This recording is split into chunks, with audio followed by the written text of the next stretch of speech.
أشهد أن لا إله إلا الله وحده لا شريك له وأشهد أن محمدا عبده ورسوله أما بعد فأعوذ بالله من الشيطان الرجيم بسم الله الرحمن الرحيم الحمد لله رب العالمين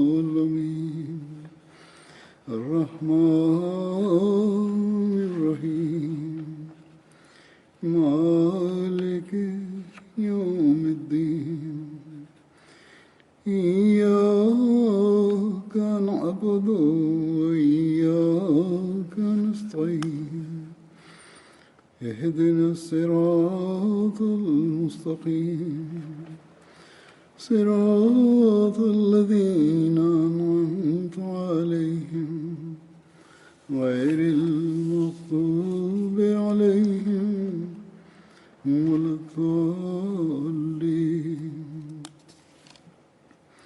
يا أيها الذين آمنوا كتب عليكم الصيام كما كتب على الذين من قبلكم لعلكم تتقون أيام معدودات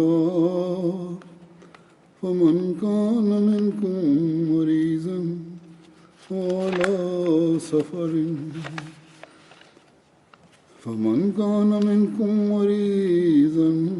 وعلى سفر فعدة من أيام أخر وعلى الذين يطيقونه فدية طعام مسكين فمن تطوع خيرا فهو خير له وأن تصوموا خير لكم إن كنتم تعلمون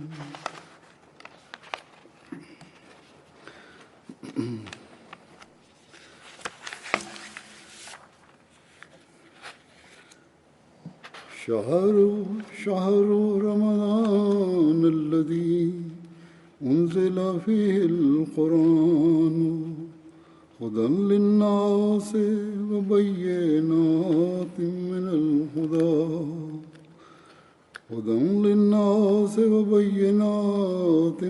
الهدى والفرقان فمن شهد منكم الشهر فليصم ومن كان مريضا على سفر فعدة من أيام أخر يريد الله بكم اليسر ولا يريد بكم العسر ولتكملوا العدة العدة ولتكبروا الله على ما هداكم ولعلكم تشكرون.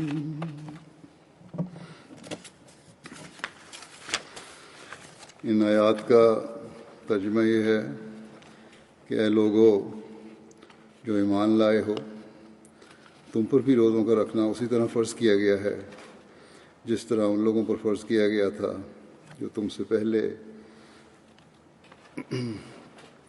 گزر چکے ہیں، تاکہ تم روحانی اور اخلاقی کمزوریوں سے بچو.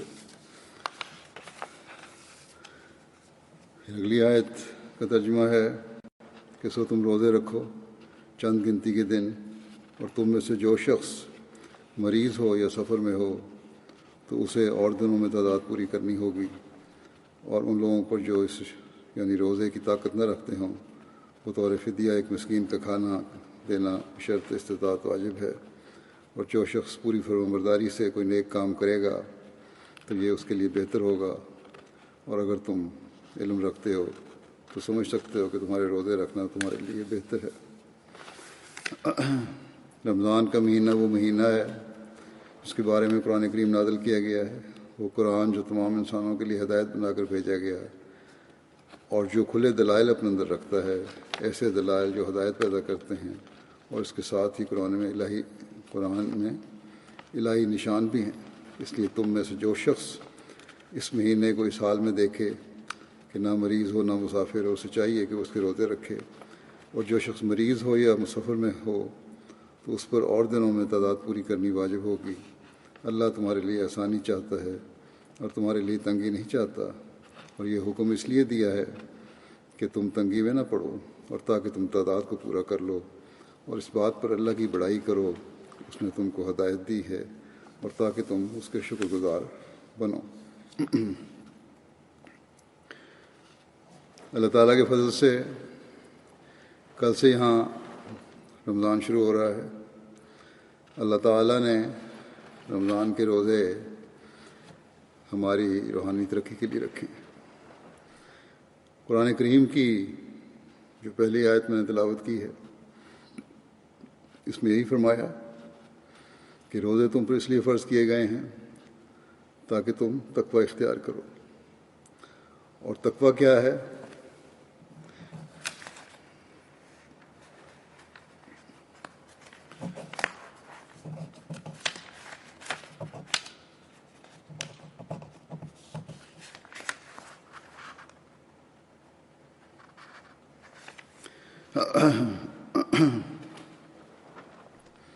تقوی کیا ہے؟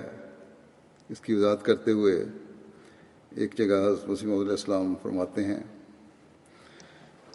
کہ تقوی یہ ہے کہ انسان خدا کی تمام امانتوں اور ایمانی عہد اور ایسا ہی مخلوق کی تمام امانتوں اور عہد کی حد الوسع رعایت رکھے، یعنی ان کے دقیق در دقیق پہلوؤں پر تاب مقدور کار بند ہو جائے، یعنی ایمانتوں اور عہدوں کے باریک در باریک پہلوؤں کو سامنے رکھتے ہوئے پھر ان کی ادائیگی کرنے والا ہو اور اس کو پابند ہو جائے۔ بس یہ کوئی آسان کام نہیں ہے۔ حقوق اللہ کیا ہے اور حقوق العباد کیا ہے، اس کی فہرست بنانے لگیں تو انسان پریشان ہو جاتا ہے۔ اللہ تعالیٰ کی عبادت کا حق ہی ہے جو ہم ادا نہیں کر سکتے۔ اللہ تعالیٰ کے جتنے ہم پر احسان ہیں اس کا حق بنتا ہے کہ اس کی شکر گزاری کی جائے۔ یہ شکر گزاری کا حق ہم ادا نہیں کرتے اور نہ کر سکتے ہیں، اور اس کے بغیر ہی اکثر لوگ تو اللہ تعالیٰ کی نعمتوں سے فائدہ اٹھاتے چلے جاتے ہیں جیسے کہ یہ ہمارا حق ہے، حالانکہ یہ اللہ تعالیٰ کا احسان ہے جو ہماری حالتوں اور کچھ ناشکر گزاری کے باوجود ہمیں نوازتا چلا جاتا ہے۔ ہمارے عہد ہیں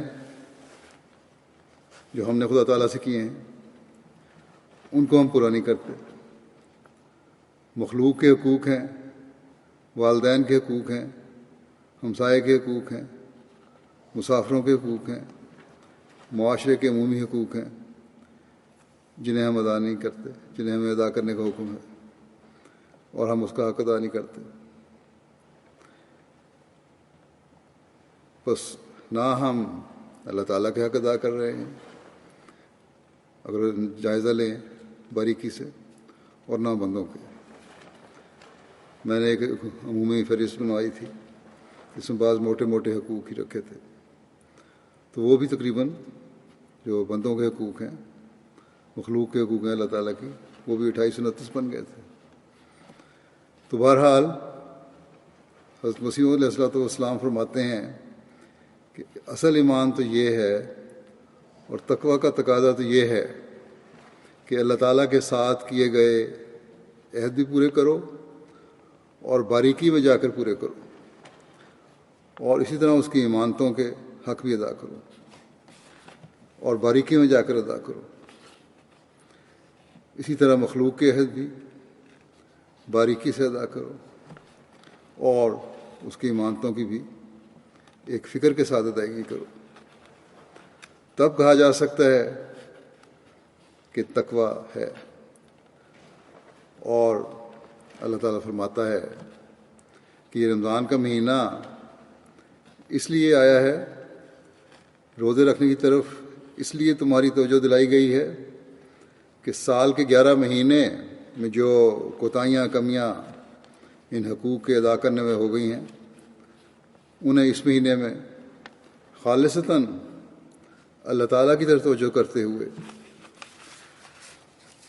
اللہ تعالیٰ کی خاطر جائز چیزوں کو بھی چھوڑتے ہوئے، اللہ تعالیٰ کی خاطر بھوک پیاس برداشت کرتے ہوئے، اللہ تعالیٰ کی عبادت میں پہلے سے بڑھ کر توجہ دیتے ہوئے بندوں کے حقوق کی ادائیگی کی طرف خاص طور پر توجہ دیتے ہوئے پورا کرو ان کمیوں کو. اور جب یہ کرو گے تو اس کا نام تقوی ہے، اور یہی رمضان کا اور روزوں کا مقصد ہے. اور جب انسان اس نیت اور اس مقصد کے حصول کے لیے روزے رکھے گا اور رمضان میں سے گزرے گا اور نیک نیت ہو کر گزرے گا، تو پھر یہ تبدیلی عارضی نہیں ہوگی بلکہ ایک مستقل تبدیلی ہوگی.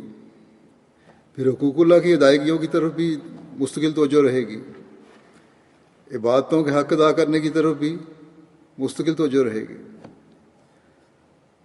دنیا کی مصروفیات اور لغویات غلبہ نہیں کریں گی، اور انسانوں کے حقوق ادا کرنے کی طرف بھی عمومی توجہ رہے گی.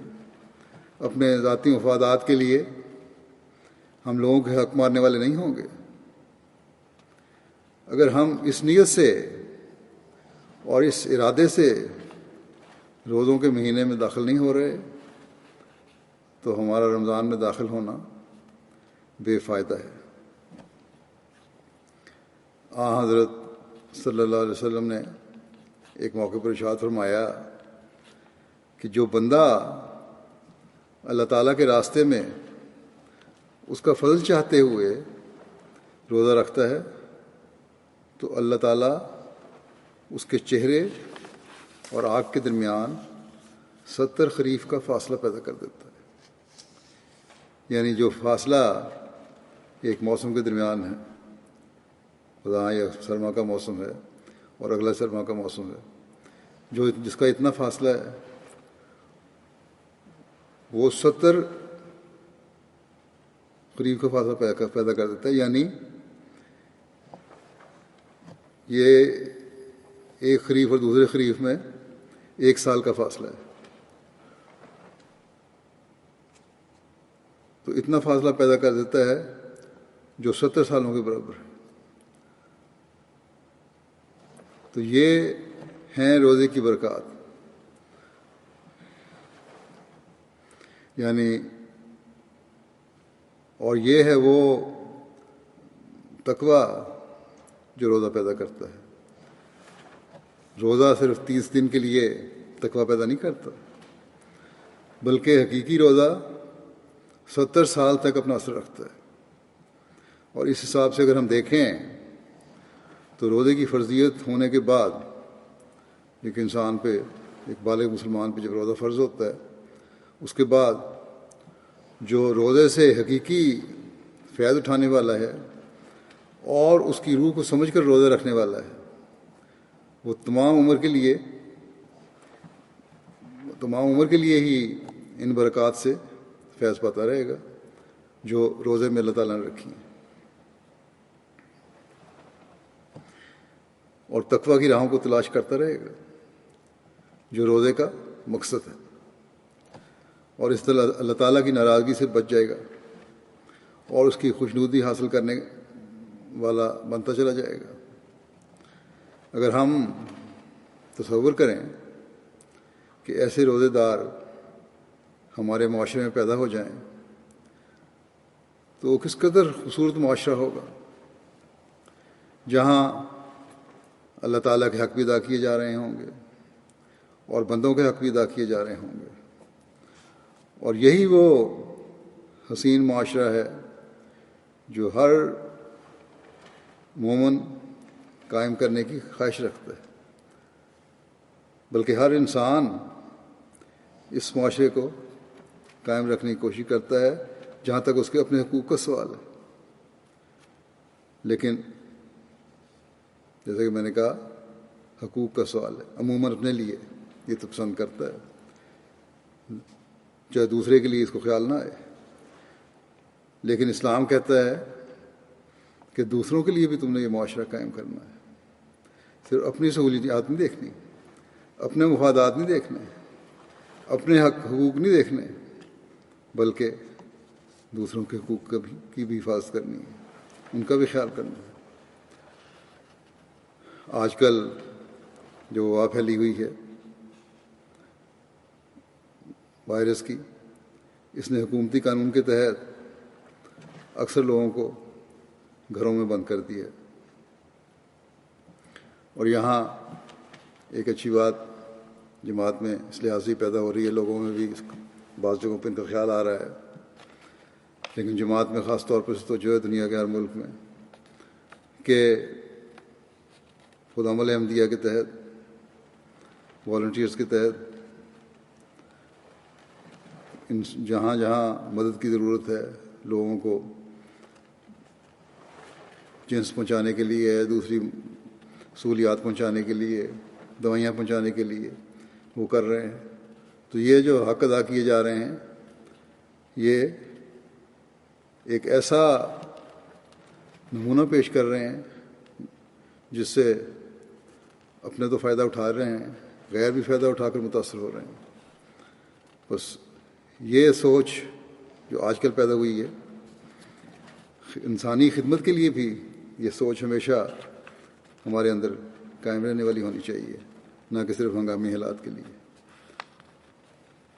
بہرحال اس کے علاوہ روحانی فائدے کیا ہیں؟ لوگ لکھتے ہیں کہ اس وجہ سے ہمارے گھر کا ایک نیا ماحول بن گیا ہے کہ ہم گھروں میں بیٹھ گئے ہیں. نمازیں باجماعت ادا ہوتی ہیں، نمازوں کے بعد مختصر درس و تدریس بھی ہوتا ہے، خطبہ اکٹھے بیٹھ کر سنتے ہیں، اور بعض دوسرے پروگرام MTA پر دیکھتے ہیں. اگر یہ لاک ڈاؤن مزید لمبا ہوتا ہے تو پھر اس رمضان میں، اگر یہ پورے رمضان تک حاوی رہتا ہے، تو اس طرح باجماعت نمازیں اور درس و تدریس کو مزید توجہ سے ادا کرنے کی ہمیں کوشش کرنی چاہیے. بچوں کو چھوٹے چھوٹے مسائل بھی سکھائیں اور بتائیں. جیسا کہ پہلے بھی میں نے ایک خطبے میں کہا تھا کہ اس طرح اپنا علم بھی بڑھائیں اور بچوں کا علم بھی بڑھائیں، اور دعاؤں کی طرف توجہ دے کر خاص طور پر اللہ تعالیٰ سے رحم مانگیں، اپنے لیے بھی اور دنیا کے لیے بھی. بس یہ دن جو اللہ تعالیٰ ہمیں دے رہا ہے، اس کا بھرپور فائدہ اٹھانا چاہیے. اس وبا نے عموماً گھروں میں جو ماحول پیدا کر دیا ہے، جیسا کہ میں نے کہا، اس میں مزید بہتری کی طرف ہمیں توجہ دینی چاہیے، نہ کہ ان گھروں کی طرح ہو جائیں جن کے بارے میں عموماً دنیا دار گھروں کے بارے میں عموماً آتا ہے کہ گھروں میں لڑائیاں اور فساد بڑھ گئے اور بے چینیاں بڑھ گئیں. ایک نیک ماحول میں تو اس نیکی کی وجہ سے جو ہمیں جس کی طرف کرنے کی طرف ہمیں توجہ دلائی گئی ہے، ہمارے ماحول بہتر ہونے چاہیے. بعض دفعہ مرد اس ماحول کا مکمل حصہ نہیں بنتے، جو ایک دینی ماحول گھروں میں پیدا ہو رہا ہے، اور بعض دفعہ عورتیں اپنی ترجیحات مختلف رکھتی ہیں. ایسے لوگوں کو یہ ادراک ہی نہیں ہے کہ ایسے حالات میں کس قدر اللہ تعالیٰ کی طرف جھکنے اور اس کی رضا حاصل کرنے کی ضرورت ہے۔ اور یہی وہ وقت ہے جب بچوں کو بھی زیادہ سے زیادہ خدا تعالیٰ کے قریب لایا جا سکتا ہے۔ بس ہمارے گھر کو ان دنوں میں، ہر گھر کو، ہمارے ہر احمدی گھر کو ان دنوں میں اس طرف بہت توجہ کرنے کی ضرورت ہے، تاکہ ہم زیادہ سے زیادہ خدا تعالیٰ کا پیار جذب کر سکیں اور انجام بخیر ہوں۔ اللہ تعالیٰ ہمیں تقویٰ کی حقیقت کو سمجھنے کی اور اس پر کاربند ہونے کی توفیق عطا فرمائے۔ حضرت مسیح موعود علیہ الصلوۃ والسلام نے تقویٰ کی وضاحت مختلف انداز میں مختلف مواقع پر کی ہے۔ حضرت مسیح موعود علیہ السلام اس زمانے کا حسن حسین ہے، وہ مضبوط جائے پناہ اور قلعہ ہیں جنہوں نے ہمیں اللہ تعالیٰ سے رہنمائی پا کر اسلام کی حقیقی تعلیم ہم پر واضح کر کے بڑے درد سے ہمیں اللہ تعالیٰ اور اس کے بتائے ہوئے رسول کے راستے دکھا کر اس جائے پناہ میں داخل ہونے کی طرف توجہ دلائی ہے۔ بس ہمارا فرض بنتا ہے کہ ہم جو اس بات کا عہد کر کے آپ کی جماعت میں شامل ہوئے ہیں کہ آپ کی باتوں کو سن کر اس پر عمل کریں گے، اس عہد کو پورا کریں جو ہم نے آپ سے کیا ہے۔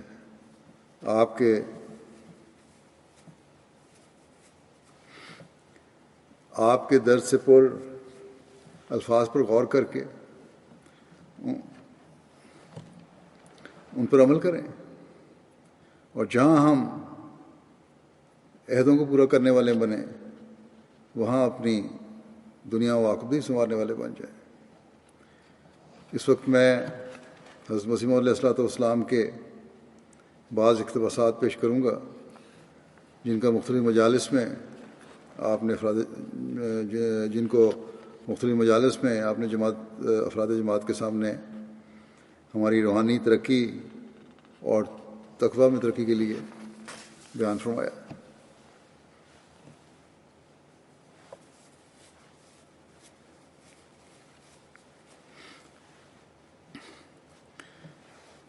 ایک مجلس میں اس بات کو وضاحت سے بیان فرماتے ہوئے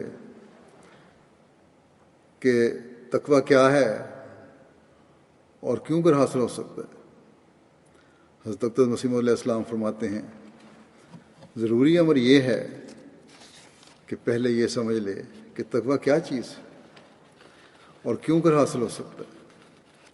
تقویٰ تو یہ ہے کہ باریک در باریک پلیدگی سے بچے، اور اس کے حصول کا یہ طریق ہے کہ انسان ایسی کامل تدبیر کرے کہ گناہ کے کنارے تک نہ پہنچے، اور پھر میری تدبیر ہی کو کافی نہ سمجھے بلکہ ایسی دعا کرے جو اس کا حق ہے کہ گداز ہو جاوے، بیٹھ کر، سجدے میں، رکوع میں، قیام میں اور تہجد میں، غرض ہر حالت میں، ہر حالت اور ہر وقت اسی فکر و دعا میں لگا رہے کہ اللہ تعالیٰ گناہ اور معصیت کی خباثت سے نجات بخشے۔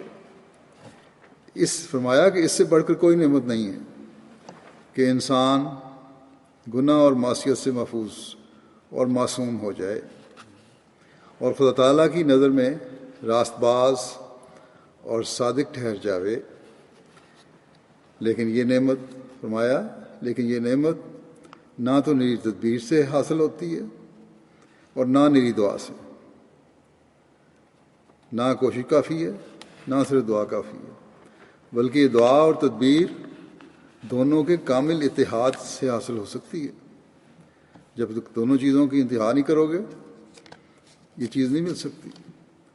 فرمایا کہ جو شخص نری دعا ہی کرتا ہے اور تدبیر نہیں کرتا، وہ شخص گناہ کرتا ہے اور خدا تعالیٰ کو آزماتا ہے۔ ایسا ہی جو نری تدبیر کرتا ہے اور دعا نہیں کرتا، وہ بھی شوخی کرتا ہے اور خدا تعالیٰ سے استغنا ظاہر کر کے اپنی تجویز اور تدبیر اور زور بازو سے نیکی حاصل کرنا چاہتا ہے۔ زور بازو سے نیکیاں نہیں حاصل ہو سکتی۔ پھر فرمایا لیکن مومن اور سچے مومن اور سچے مسلمان کا یہ شیوا نہیں، وہ تدبیر اور دعا دونوں سے کام لیتا ہے۔ پوری تدبیر کرتا ہے، جو ظاہری اسباب ہیں ان کو پورا کرتا ہے، پھر معاملہ خدا تعالیٰ پر چھوڑ کر دعا کرتا ہے، اور یہی تعلیم قرآن شریف کی پہلی ہی صورت میں دی گئی ہے۔ چنانچہ فرمایا ہے ایاک نعبد و ایاک نستعین۔ جو شخص اپنے قوا سے کام نہیں لیتا، وہ نہ صرف اپنے قوا کو ظاہر کرتا ہے، قوا کو ظاہر کرتا اور ان کی بے حرمتی کرتا ہے، بلکہ وہ گناہ کرتا ہے۔ پھر اس کی مزید تفسیر اس نے بیان فرمائی کہ جو کچھ قوا خدا تعالیٰ نے انسان کو عطا کیے ہیں، ان سے پورا کام لے کر پھر وہ انجام کو خدا کے سپرد کرتا ہے اور خدا تعالیٰ سے عرض کرتا ہے کہ جہاں تک تو نے مجھے توفیق عطا کی تھی اس حد تک تو میں نے اس سے کام لے لیا۔ یہ ایاک نعبد کے معنی ہے۔ پھر ایاک نستعین کہہ کر خدا سے امداد چاہتا ہے کہ باقی مرحلوں کے لیے میں تجھ سے امداد طلب کرتا ہوں۔ لیکن ہمیں ہمیشہ یاد رکھنا چاہیے کہ خدا تعالیٰ ہمارے دلوں کے حال اور ہمارے ہر عمل سے واقف ہے۔ اس لیے اپنی کوشش کو انتہا تک پہنچا کر جس قدر اور جس حد تک توفیق ہے اس حد تک کوشش کر کے پھر اس کی مدد کا بھی طلبگار ہوا جا سکتا ہے۔ بس اس معاملے میں بھی اپنے نفس کو اچھی طرح ٹٹولنے کی ضرورت ہے، یہ دیکھنے کی ضرورت ہے کہ آیا تقویٰ سے ہم کام لے رہے ہیں کہ نہیں۔ پھر آپ نے فرمایا اس میں شک نہیں ہے کہ انسان بعض اوقات تدبیر سے فائدہ اٹھاتا ہے، لیکن تدبیر پر کلی بھروسہ کرنا سخت نادانی اور جہالت ہے۔ جب تک تدبیر کے ساتھ دعا نہ ہو کچھ نہیں، اور دعا کے ساتھ تدبیر نہ ہو تو کچھ فائدہ نہیں۔ جس کھڑکی کی راہ سے معصیت آتی ہے، پہلے ضروری ہے کہ اس کھڑکی کو بند کیا جاوے، پھر جس سوراخ سے یا جس جگہ سے گناہ اندر آتا ہے، جو وجہ بنتی ہے چیز گناہ کی، نافرمانی کی، دین سے دور ہٹنے کی، پہلے ضروری ہے اس وجہ کو دور کیا جائے۔ فرمایا کہ اس کھڑکی کو بند کیا جاوے، پھر نفس کی کشاکش کے لیے دعا کرتا رہے۔ اسی کے واسطے کہا ہے کہ والذین جاہدوا فینا لنہدینہم سبلنا۔ فرمایا کہ اس میں کس قدر ہدایت تدبیر کو عمل میں لانے کے واسطے کی گئی ہے۔ تدبیر میں خدا کو نہ چھوڑے۔ دوسری طرف فرمایا ہے ادعونی استجب لکم۔ بس اگر انسان پورے تقویٰ کا طالب ہے تو تدبیر کرے اور دعا کرے، دونوں کا جو بجا لانے کا حق ہے بجا لائے، تو ایسی حالت میں خدا اس پر رحم کرے گا۔ لیکن اگر ایک کر کے اور دوسری کو چھوڑے گا تو محروم رہے گا۔ پھر اس کو مزید کھولتے ہوئے حضرت اقدس مسیح موعود علیہ السلام فرماتے ہیں کہ پس انسان ایسے طریق سے تقویٰ پر قائم ہوتا ہے، یعنی تدبیر اور دعا سے، تو پھر فرمایا اور تقوی اللہ ہر ایک عمل کی جڑ ہے۔ فرمایا کہ ایسے انسان ایسے طریق سے تقوی قائم ہوتا ہے، جو یہ وہ طریق، کون سا طریق جو پہلے بیان ہوا ہے، یعنی تدبیر بھی اور دعا بھی، ایسے طریق سے تقوی قائم ہوتا ہے۔ اور تقوی اللہ ہر ایک عمل کی جڑ ہے، جو اس سے خالی ہے وہ فاسق ہے۔ تقوی سے زینت اعمال پیدا ہوتی ہے، تقوی ہی ہے جو اعمال کی خوبصورتی پیدا کرتا ہے، اور اس کے ذریعے اللہ تعالیٰ کا قرب ملتا ہے، اور اسی کے ذریعے وہ اللہ تعالیٰ کا ولی بن جاتا ہے۔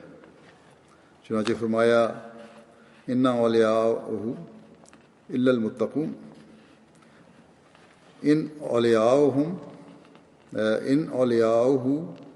الا المتقون۔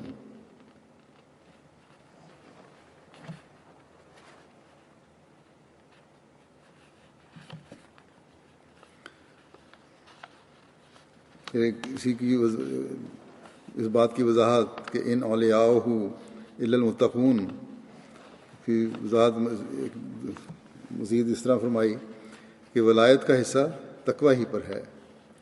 خدا تعالیٰ سے ترساں اور لرزاں ہو کر اگر اسے حاصل کرو گے تو کمال تک پہنچ جاؤ گے۔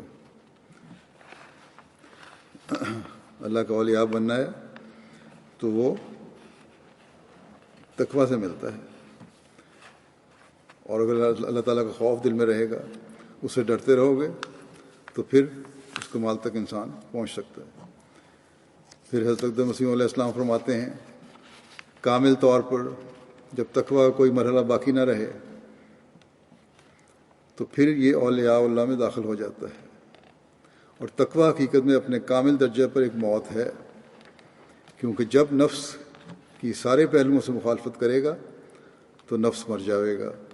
اس لیے کہا گیا ہے کہ موتو قبل ان تموتو۔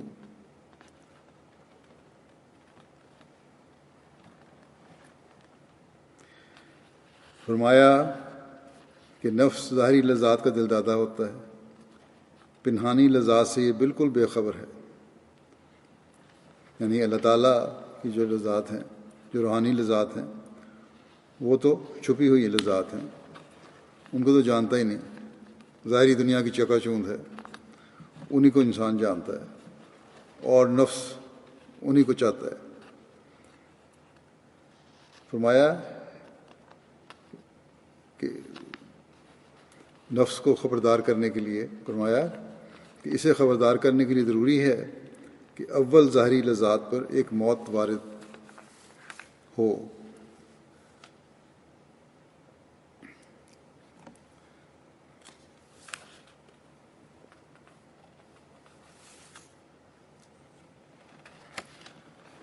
اور پھر نفس کو پنہانی لذات کا علم ہو۔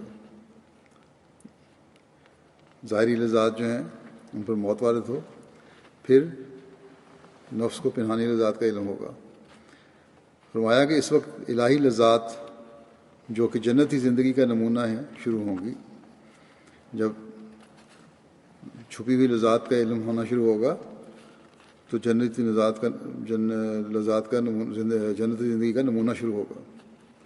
پھر آپ نے فرمایا جماعت کو نصیحت کرتے ہوئے اسی حوالے سے کہ پس ہماری جماعت کو چاہیے کہ نفس پر موت وارد کرنے، یہ کوئی بڑے اولیاء اللہ اور بہت پائے کے پہنچے ہوئے لوگوں کو نصیحت نہیں ہے، بلکہ جماعت کے عمومی افراد کو نصیحت ہے آپ کی۔ یہ نہ سمجھے کہ یہ اس مقام پہ پہنچنا کے لیے اللہ تعالیٰ کے لیے خاص مقام چاہیے اور ہر نفس نہیں پہنچتا۔ آپ نے عمومی نصیحت فرمائی ہے جماعت کو۔ فرمایا پس ہماری جماعت کو چاہیے کہ نفس پر موت وارد کرنے اور حصول تقوی کے لیے وہ اول مشق کریں۔ جیسے بچے خوش خطی سیکھتے ہیں تو اول ٹیڑھے حروف لکھتے ہیں، لیکن آخرکار مشق کرتے کرتے خود ہی صاف اور سیدھے حروف لکھنے لگ جاتے ہیں۔ اسی طرح ان کو بھی مشق کرنی چاہیے۔ جب اللہ تعالیٰ ان کی محنت کو دیکھے گا تو خود ان پر رحم کرے گا۔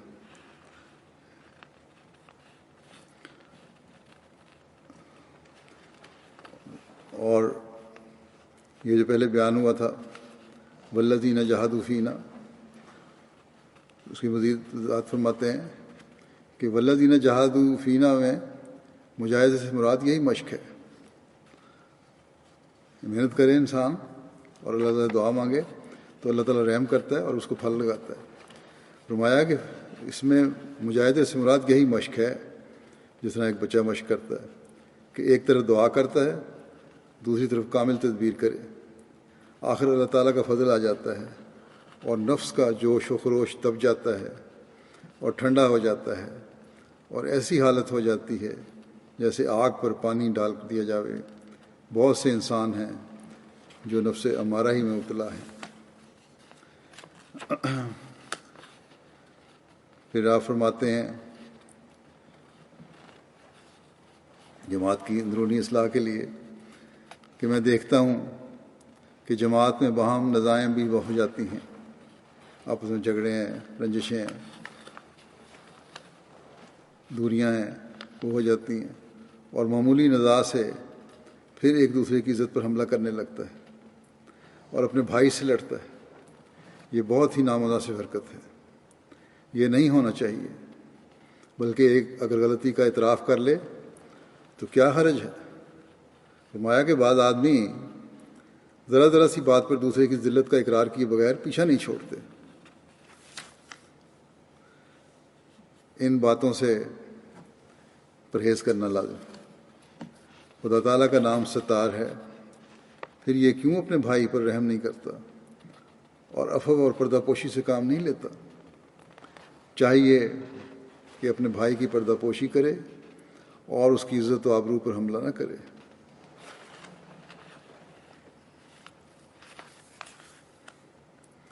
پھر فرمایا کہ ابھی تک بہت سے آدمی جماعت میں ایسے ہیں کہ تھوڑی سی بات بھی خلاف نفس سن لیتے ہیں تو ان کو جوش آ جاتا ہے، حالانکہ ایسے تمام جوشوں کو فروغ کرنا بہت ضروری ہے، ان کو ختم کرنا بہت ضروری ہے تاکہ حلم اور بردباری طبیعت میں پیدا ہو۔ فرمایا دیکھا جاتا ہے کہ جب ایک ادنا سی بات پر بحث شروع ہوتی ہے تو ایک دوسرے کو مغلوب کرنے کی فکر میں ہوتا ہے کہ کس طرح میں دوسرے کو نیچا دکھاؤں، کسی طرح میں فاتح ہو جاؤں۔ ایسے موقعوں پر جوش نفس سے بچنا چاہیے اور رفع فساد کے لیے ادنا ادنا باتوں میں دیدہ دانستہ خود ذلت اختیار کر لینی چاہیے۔ اس امر کی کوشش ہرگز نہ کرنی چاہیے کہ مقابلے میں اپنے دوسرے بھائی کو ذلیل کیا جاوے۔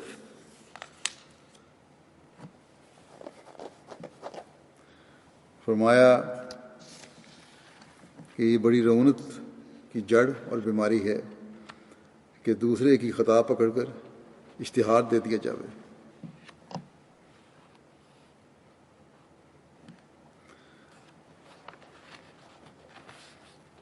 فرمایا کہ اپنے بھائی پر فتح پانے کا خیال رعونت کی ایک جڑ ہے۔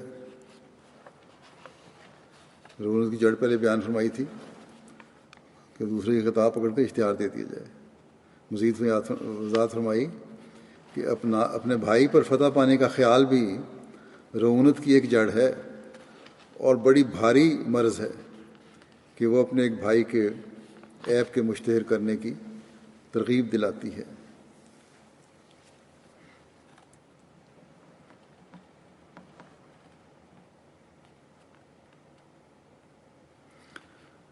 فرمایا ایسے امور سے نفس خراب ہو جاتا ہے، اس سے پرہیز کرنا چاہیے۔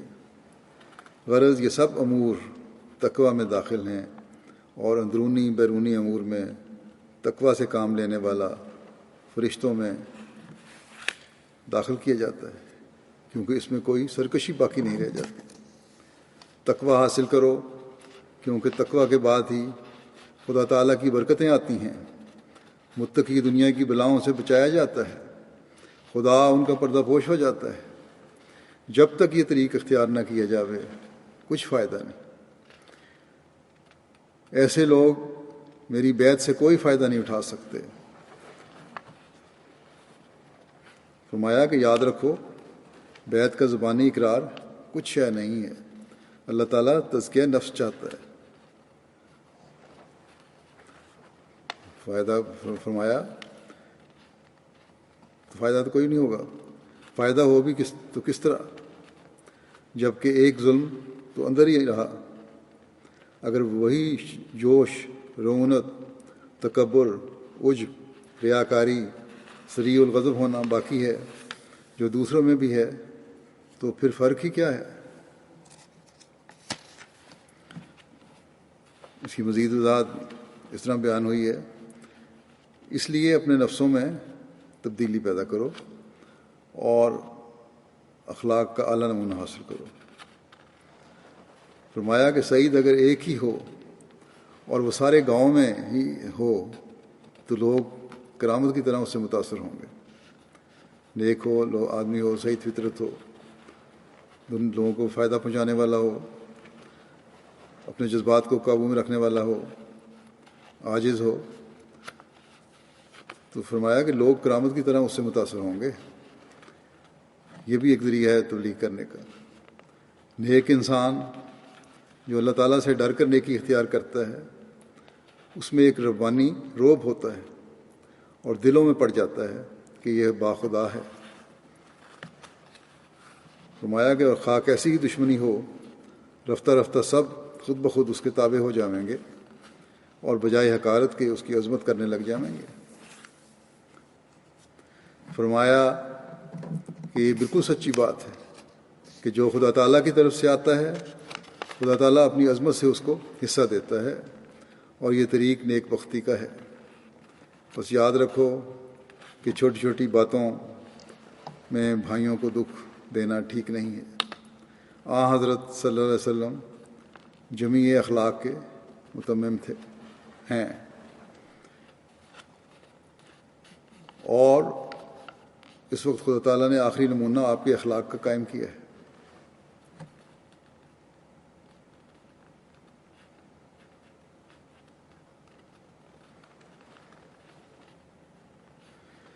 فرمایا کہ اس وقت بھی اگر وہی درندگی رہی تو پھر سخت افسوس ہے، افسوس اور کم نصیبی ہے۔ بس دوسروں پر عیب نہ لگاؤ، کیونکہ بعض اوقات انسان دوسرے پر عیب لگا کر خود اس میں گرفتار ہو جاتا ہے۔ اگر وہ عیب اس میں نہیں ہے اور پھر تم نے الزام لگایا تو خود اس گرفتار ہو جاؤ گے۔ لیکن اگر وہ عیب سچ مچ اس میں ہے جس پہ تم الزام لگا رہے ہو، جس کے بارے میں کہہ رہے ہو کہ اس میں یہ عیب ہے، تو فرمایا اگر سچ مچ اس میں ہے تو اس کا معاملہ پھر خدا تعالیٰ سے ہے، پھر بھی تمہیں کوئی ضرورت نہیں عیب لگانے کی۔ اگر برائی ہے تو اس کا معاملہ خدا کے ساتھ ہے، اور اگر نہیں ہے اور تم کہہ رہے ہو تو وہ پھر تمہارے اوپر وہ الٹ پڑ سکتا ہے۔ پھر فرمایا بہت سے آدمیوں کی عادت ہوتی ہے کہ وہ اپنے بھائیوں پر ناپاک الزام لگا دیتے ہیں۔ ان باتوں سے پرہیز کرو، بنی نوع انسان کو فائدہ پہنچاؤ اور اپنے بھائیوں سے ہمدردی کرو، ہمسایوں سے نیک سلوک کرو، اپنی بیویوں سے عمدہ معاشرت کرو، اور سب سے پہلے شرک سے بچو کہ یہ تقویٰ کی ابتدائی اینٹ ہے۔ پھر آپ فرماتے ہیں تقویٰ کے معنی ہیں بدی کی باریک راہوں سے پرہیز کرنا، مگر یاد رکھو نیکی اتنی نہیں کہ ایک شخص کہے کہ میں نیک ہوں اس لیے کہ میں نے کسی کا مال نہیں لیا، نقب زنی نہیں کی، چوری نہیں کرتا، بد نظری اور زنا نہیں کرتا۔ ایسی نیکی عارف کے نزدیک ہنسی کے قابل ہے، کیونکہ اگر وہ ان بدیوں کا ارتکاب کرے اور چوری یا ڈاکہ زنی کرے تو وہ سزا پائے گا۔ بس یہ کوئی نیکی نہیں جو عارف کی نگاہ میں قابل قدر ہو، بلکہ اصلی اور حقیقی نیکی یہ ہے کہ نوع انسان کی خدمت کرے اور اللہ تعالیٰ کی راہ میں کامل صدق اور وفاداری دکھلائے اور اس کی راہ میں جان تک دے دینے کو تیار ہو۔ اس لیے یہاں فرمایا ہے ان اللہ مع الذین اتقوا والذین هم محسنون، یعنی اللہ تعالیٰ ان کے ساتھ ہے جو بدی سے پرہیز کرتے ہیں اور ساتھ ہی نیکیاں بھی کرتے ہیں۔ یہ خوب یاد رکھو کہ نرا بدی سے پرہیز کرنا کوئی خوبی کی بات نہیں جب تک اس کے ساتھ نیکیاں نہ کرے۔ پھر آپ فرماتے ہیں یقیناً سمجھو کہ ہر ایک پاک بازی اور نیکی کی اصل جڑ خدا تعالیٰ پر ایمان لانا ہے۔ جس قدر انسان کا ایمان باللہ کمزور ہوتا ہے اسی قدر اعمال صالحہ میں کمزوری اور سستی پائی جاتی ہے، لیکن جب ایمان قوی ہوتا ہے، اللہ تعالیٰ میں ایمان مضبوط ہوگا تو اعمال بھی اچھے ہوں گے۔ جب ایمان قوی ہو اور اللہ تعالیٰ کو اس کی تمام صفات کاملہ کے ساتھ یقین کر لیا جائے، اسی قدر عجیب رنگ کی تبدیلی انسان کے اعمال میں پیدا ہو جاتی ہے۔ اللہ تعالیٰ کی صفات پر کامل یقین پیدا ہو جائے تو ایک عجیب رنگ کی تبدیلی انسان کے اعمال میں پیدا ہو جاتی ہے۔ خدا تعالیٰ پر ایمان رکھنے والا گناہ پر قادر نہیں ہو سکتا، کیونکہ یہ ایمان اس کی نفسانی قوتوں اور گناہ کے اعضاء کو کاٹ دیتا ہے۔ فرمایا کہ دیکھو، اگر کسی کی آنکھیں نکال دی جائیں تو وہ آنکھوں سے بد نظری کیوں کر سکتا ہے، اور آنکھوں کا گناہ کیسے کرے گا؟ اور اگر ایسا ہی ہاتھ کاٹ دیے جائیں پھر وہ گناہ جو ان اعضاء سے متعلق ہیں کیسے کر سکتا ہے؟ ٹھیک اسی طرح فرماتے ہیں کہ ٹھیک اسی طرح پر جب ایک انسان نفس مطمئنہ کی حالت میں ہوتا ہے تو نفس مطمئنہ اسے اندھا کر دیتا ہے اور اس کی آنکھوں میں گناہ کی قوت نہیں رہتی۔ وہ دیکھتا ہے پر نہیں دیکھتا، کیونکہ آنکھوں کے گناہ یعنی دیکھتا تو ہے مگر بد نظری کسی نظر سے نہیں دیکھتا، گناہ کی نظر سے نہیں دیکھتا، کیونکہ آنکھوں کے گناہ کی نظر سلب ہو جاتی ہے۔ وہ کان رکھتا ہے مگر بہرا ہوتا ہے، سنتا ہے لیکن غلط باتیں نہیں سنتا، اور وہ باتیں جو گناہ کی ہیں نہیں سن سکتا۔ اسی طرح پر اس کی تمام نفسانی اور شہوانی قوتیں اور اندرونی اعضاء کاٹ دیے جاتے ہیں۔ اس کی ساری طاقتوں پر جن سے گناہ صادر ہو سکتا تھا ایک موت واقع ہو جاتی ہے، اور وہ بالکل ایک میت کی طرح ہو جاتا ہے اور خدا تعالیٰ ہی کی مرضی کے تابع ہوتا ہے۔ وہ اس کے سوا ایک قدم نہیں اٹھا سکتا۔ یہ وہ حالت ہوتی ہے جب خدا تعالیٰ پر سچا ایمان ہو، اور جس کا نتیجہ یہ ہوتا ہے کہ کامل اطمینان اسے دیا جاتا ہے۔ یہی فرماتے ہیں کہ یہی وہ مقام ہے جو انسان کا اصل مقصود ہونا چاہیے۔ پھر فرمایا اس بارے میں کہ جو انسان کا اصل مقصود ہونا چاہیے، پھر آگے جماعت کو فرمایا کہ اور ہماری جماعت کو اس کی ضرورت ہے، اور اطمینان کامل کے حاصل کرنے کے واسطے ایمان کامل کی ضرورت ہے۔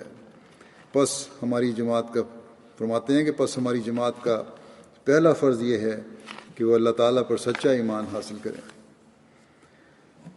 پھر فرماتے ہیں آپ کوئی پاک نہیں بن سکتا جب تک خدا تعالیٰ نہ بناوے۔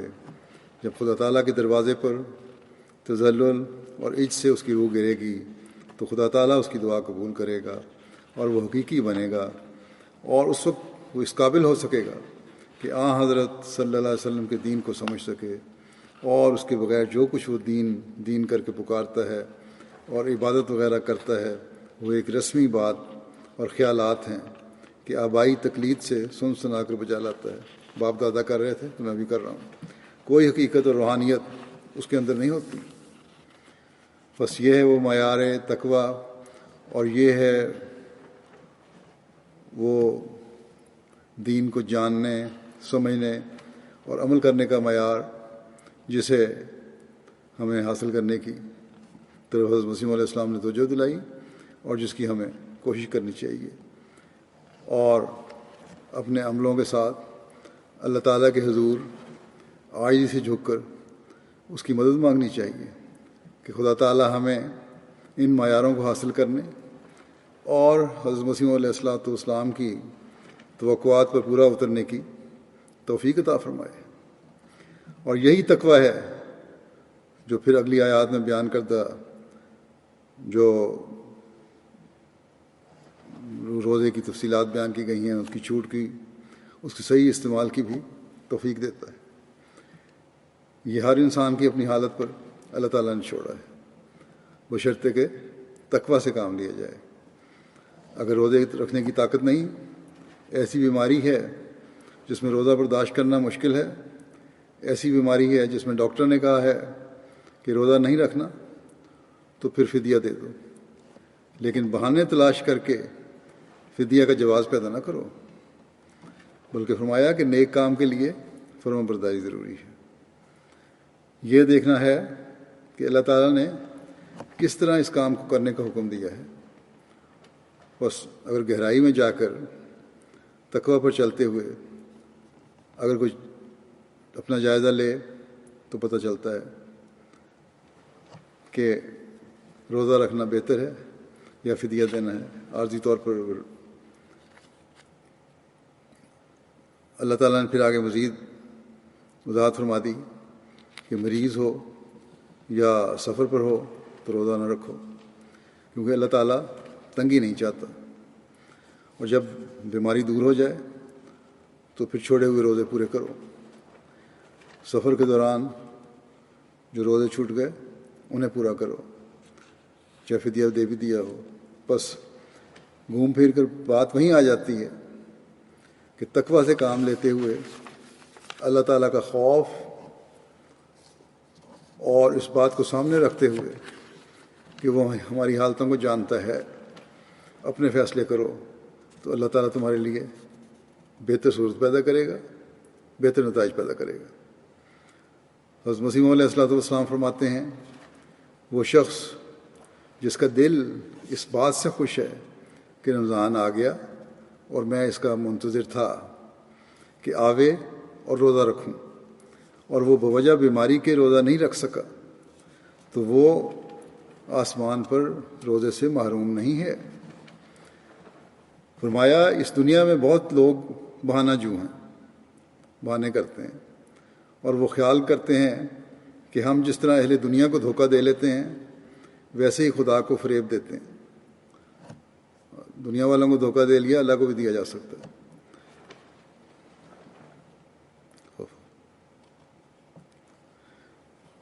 بہانہ جو اپنے وجود سے آپ مسئلہ تراش کرتے ہیں، مسئلے بنا لیے خود ہی، اور تکلفات شامل کر کے ان کو صحیح گردانتے ہیں۔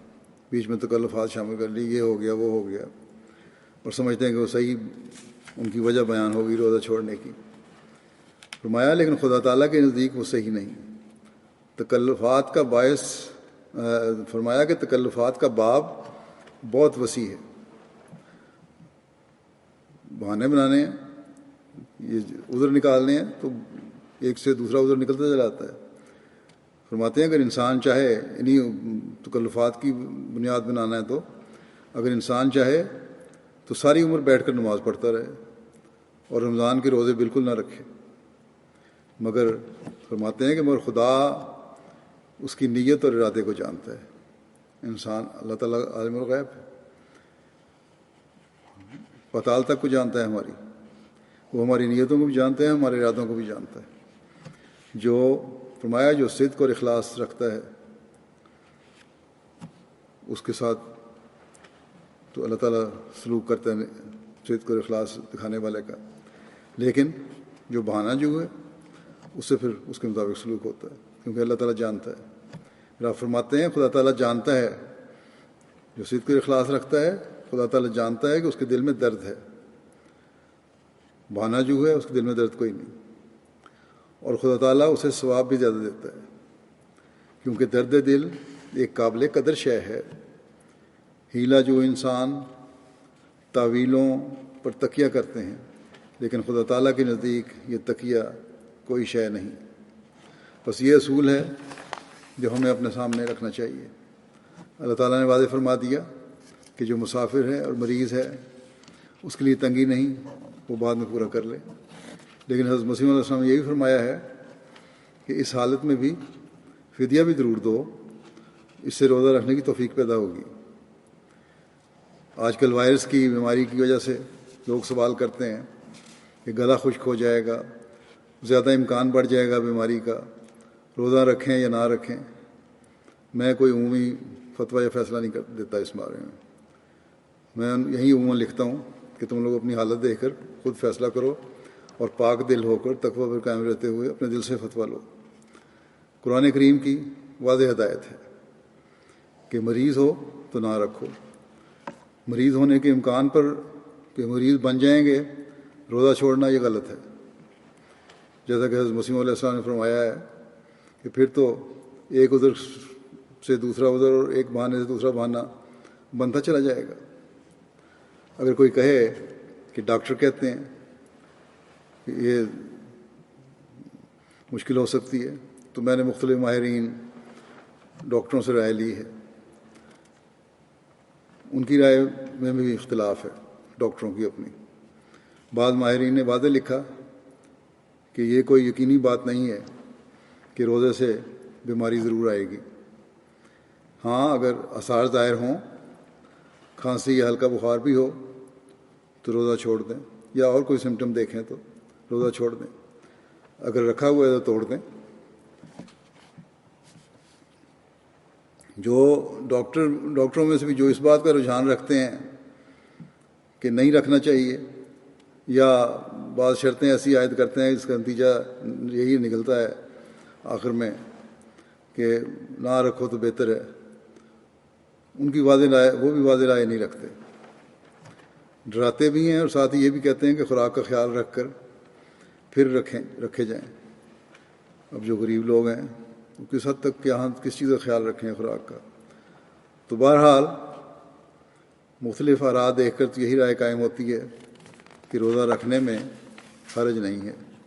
ہاں، اگر ہلکا سا بھی شبہ ہے تو فوراً روزہ ترک کر دیں. بعض کا خیال ہے کہ جس گھر میں مرض ہے اور خود وہ شخص چاہے صحت مند بھی ہو تو وہ بھی روزہ نہ رکھے، لیکن دوسرے ڈاکٹر کی رائے ہے کہ اس کا کوئی جواز نہیں ہے. بہرحال روزہ کھولتے ہوئے اور رکھتے ہوئے پانی کا استعمال کرنا چاہیے، اور جو زیادہ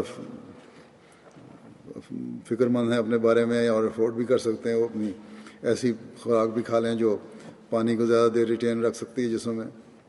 بہرحال جب ڈاکٹروں کی رائے میں اختلاف ہے، جس میں امریکہ کے ڈاکٹر بھی شامل ہیں اور جرمنی کے بھی اور یہاں کے بھی، تو پھر بلا وجہ روزہ چھوڑنا یہ بھی ہمیں دیکھنا چاہیے کہیں اس زمرے میں نہ آ جائے جس کے بارے میں حضرت مسیح علیہ السلام نے فرمایا ہے کہ تکیہ کرتے ہیں. ہاں، احتیاط لازمی ہے. بعضوں کی پانی کی ریکوائرمنٹ ویسی کم ہوتی ہے، عموماً پانی نہیں پیتے. روزے بھی رکھتے ہیں، عموماً حالات میں بھی نہیں پیتے. ہمارے ایک بزرگ ہوتے تھے چودھری نذیر صاحب، گرمی میں سارا دن پھرتے رہتے تھے اور ہم پانی کے لیے آتے ہی پانی جب جھپٹتے تھے. لیکن ان سے میں نے کئی دفعہ پوچھا، بہت تھوڑا سا پانی کبھی پیا یا کبھی نہ پیا. کہتے میری پانی کی ریکوائرمنٹ ہی کم ہے. بہرحال مختلف توائیں بھی ہوتی ہیں. ان حالات میں کس حد تک یہ اس کا خیال رکھنا چاہیے، بہرحال یہ اپنی اپنی حالتیں اور طبیعتیں دیکھ کے ہر کوئی فیصلہ کرے، اپنے ضمیر سے فتویٰ لے اور دعا کریں. اللہ تعالیٰ سے توفیق مانگتے ہوئے روزہ رکھنے کے لیے دعا کریں، اور دعائیں بھی ان دنوں میں بہت زیادہ کریں کہ اللہ تعالیٰ انسانوں کو عقل بھی دے، خدا تعالیٰ کو پہچاننے والے ہوں. اللہ تعالیٰ اس وبا کو دنیا سے جلد ختم کرے، دنیا پر رحم فرمائے، اور ہم بھی احمدی بھی اللہ تعالیٰ اور اس کے بندوں کا تقویٰ پر چلتے ہوئے حق ادا کرنے والے ہوں اور رمضان کی برکات سے بھرپور فائدہ اٹھانے والے ہوں. یہ بھی یاد رکھیں جو آج کل دنیا کے حالات ہو رہے ہیں، جب جس وبا کی وجہ سے معاشی حالات بھی انتہائی خراب ہو چکے ہیں دنیا کے، جب ایسے معاشی حالات آتے ہیں جیسے آج کل ہیں تو پھر جنگوں کے امکان ہی بڑھ جاتے ہیں. بہت سے تجزیہ نگار اس طرح کی باتیں بھی کر رہے ہیں، اور پھر دنیا دار حکومتیں اپنے مفادات کے حل تلاش کرنے کے لیے دنیاوی ہیلوں سے اس کے حل تلاش کرنے کی کوشش کرتے ہیں، توجہ بٹانے کے لیے اپنے عوام کی، اور ایسی باتیں کرتے ہیں جو پھر مزید مشکلات میں ان کو ڈالنے والی ہو. پھر مزید تباہی میں یہ لوگ چلے جاتے ہیں. اور جیسے کہ میں نے کہا، تبصرہ کرنے والے بھی اس رنگ میں بھی کرنے لگ گئے ہیں. بس اللہ تعالیٰ بڑی طاقتوں کو بھی عقل دے کہ وہ بھی عقل سے کام لیں اور کوئی ایسا قدم نہ اٹھائیں جس سے دنیا میں مزید فساد پیدا ہو اور مزید تباہی آئے۔ دنیا میں اب تو کھلے طور پہ اخبار میں بھی آنے لگ گیا، تبصرہ نگار بھی کرنے لگے، امریکہ نے ایران کو دھمکی دی، چین پر الزام لگائے جا رہے ہیں کہ اس نے صحیح اطلاع نہیں دی، اس کے مقدمے ہونے چاہیے، اس کے ساتھ یہ سلوک ہونا چاہیے، ہم یہ کر دیں گے، ایران کے ساتھ ہم یہ کر دیں گے۔ تو بہرحال امریکہ کی حکومت کو بھی عقل کرنی چاہیے، باقی حکومتوں کو بھی عقل کرنی چاہیے، اور ان حالات میں بجائے اس کے کہ کوئی غلط قدم اٹھا کر دنیا کو مزید تباہی کی طرف لے کے جائیں، صحیح سوچ کے ساتھ صحیح پلاننگ کر کے اور اللہ تعالیٰ کی طرف رجوع کرتے ہوئے، اس کی طرف جھکتے ہوئے، اللہ تعالیٰ سے مدد مانگتے ہوئے اس وبا سے بچنے کے لیے دعائیں کریں اور کوشش کریں، اور اس بیماری کے علاج کے لیے بھی جو سائنسدان کوشش کر رہے ہیں ان کی مدد کریں۔ اللہ تعالیٰ ہمیں دعاؤں کی توفیق دے، اپنی حالتوں کو بہتر کرنے کی توفیق دے، اور دنیا کو، دنیاوی بڑی حکومتوں کو عقل سے اپنی پالیسیاں بنانے اور آئندہ کے لائحہ عمل بنانے کی توفیق عطا فرمائے۔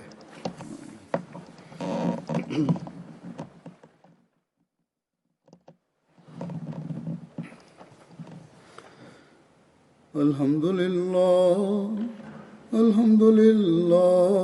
نحمده ونستعينه ونستغفره ونؤمن به ونتوكل عليه ونعوذ بالله من شرور أنفسنا ومن سيئات أعمالنا من يهده الله فلا مضل له ومن يضلل فلا هادي له ونشهد أن لا إله إلا الله ونشهد أن محمدا عبده ورسوله عباد الله رحمكم الله إن الله يأمر بالعدل والإحسان وإيتاء ذي القربى وينهى عن الفحشاء والمنكر والبغي يعظكم لعلكم تذكرون اذكروا الله يذكركم وادعوه يستجب لكم ولذكر الله أكبر